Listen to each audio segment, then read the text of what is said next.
పెద్దపల్లి జిల్లా ఓదెల శ్రీ బ్రహ్మరాంబ మల్లికార్జున స్వామి దేవాలయంలో అగ్నిగుండ మహోత్సవంలో భక్తులు ఆగ్రహం వ్యక్తం చేశారు. అగ్నిగుండం దాటడానికి 200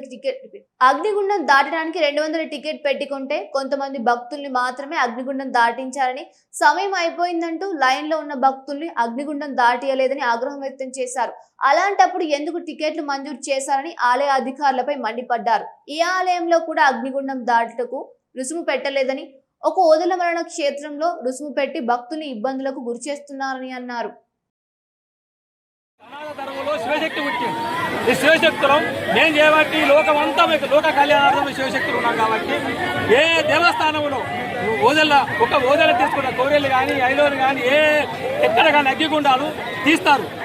ఇక్కడ టికెట్ పెట్టలేదు. ఈ ఓదెల్లో టికెట్ పెట్టింది. మేము శివశక్తులు అందరం, మేము శివకణాదులు అందరం మేము దీన్ని ఖండిస్తాము. ఎందుకంటే ఈ డబ్బులు తీసుకొని ఇది మహాఘోరం, మహాపాపకం కూడా. మేము శివశక్తులు టికెట్ తీసుకున్నా కానీ టికెట్ మళ్ళీ అగ్గిగుండాలని పూతేస్తారు. ఎంతవరకు సమంజసం? టికెట్ తీసుకున్నా కానీ ఎందుకు తొక్కని 200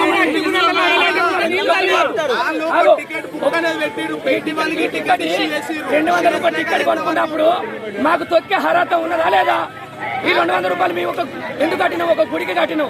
సరే, ఇది ఒక కాணிక అనుకున్నాం. ఈ కాணிకకు మాకు అగ్నిగుండం దొక్కే అవకాశం ఉంటుంది అనుకున్నాం. అయినా